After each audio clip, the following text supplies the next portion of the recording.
Pride of his house and name is his own pride, that their glory is his glory, that their fate is his fate. Whenever he spoke of his house he always said, we, and spoke almost in the plural, like a king speaking. I wish I could put down all he said exactly as he said it, for to me it was most fascinating. It seemed to have in it a whole history of the country. He grew excited as he spoke, and walked about the room pulling his great white mustache and grasping anything on which he laid his hands as though he would crush it by main strength. One thing he said which I shall put down as nearly as I can, for it tells in its way the story of his race. We Sekelys have a right to be proud, for in our veins flows the blood of many brave races who fought as the lion fights, for lordship. Here, in the whirlpool of European races, the Ugric tribe bore down from Iceland the fighting spirit which Thor and Woden gave them, which their berserkers displayed to such fell intent on the seaboards of Europe, and of Asia and Africa too, till the peoples thought that the werewolves themselves had come. Here, too, when they came, they found the Huns, whose warlike fury had swept the earth like a living flame, till the dying peoples held that in their veins ran the blood of those old witches, who, expelled from Scythia had mated with the devils in the desert. Fools, fools! What devil or what witch was ever so great as Attila, whose blood is in these veins? He held up his arms. Is it a wonder that we were a conquering race, that we were proud, that when the Magyar, the Lombard, the Avar, the Bulgar, or the Turk poured his thousands on our frontiers, we drove them back? Is it strange that when Arpad and his legions swept through the Hungarian fatherland he found us here when he reached the frontier, that the Hanfoglas was completed there? And when the Hungarian flood swept eastward, the Sekelys were claimed as kindred by the victorious Magyars, and to us for centuries was trusted the guarding of the frontier of Turkeyland, aye, and more than that, endless duty of the frontier guard, for, as the Turks say, water sleeps, and enemy is sleepless.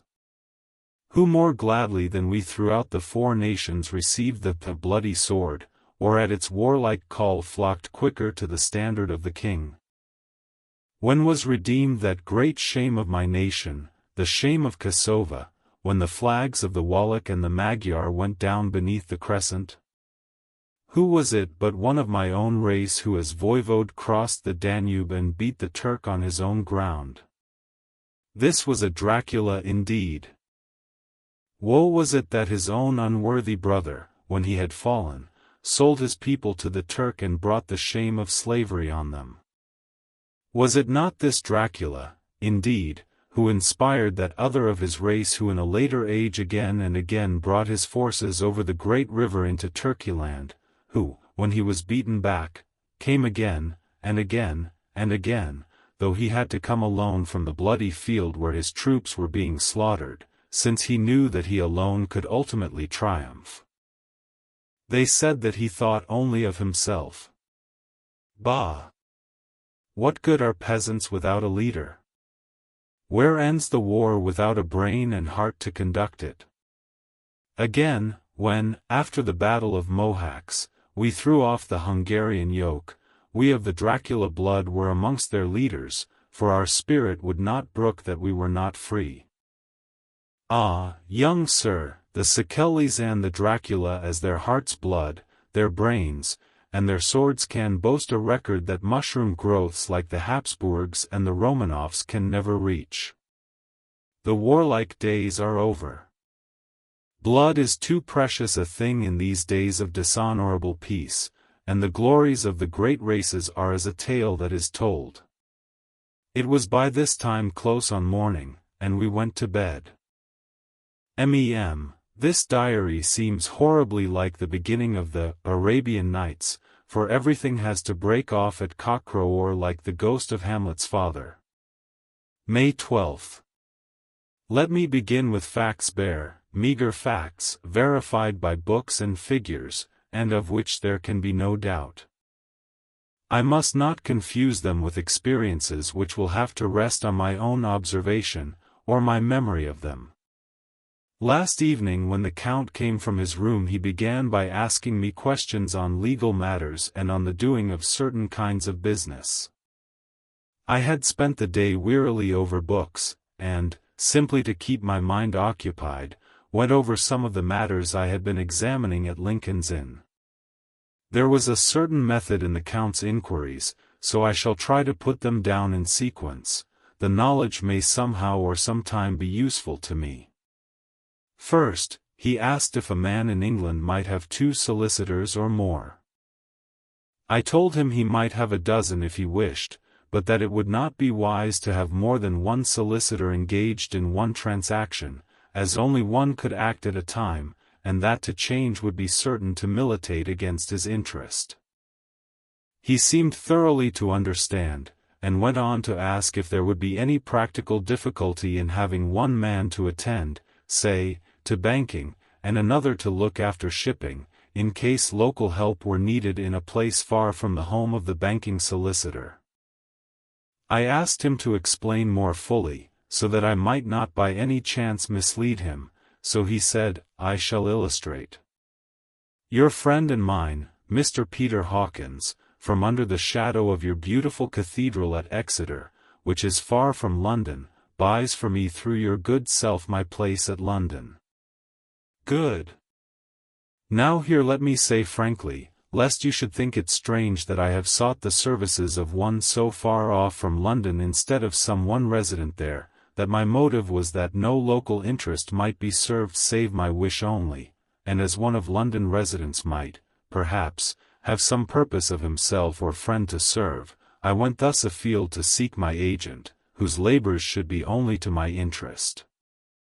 Now, suppose I, who have much of affairs, wish to ship goods, say, to Newcastle, or Durham, or Harwich, or Dover, might it not be that it could with more ease be done by consigning to one in these ports?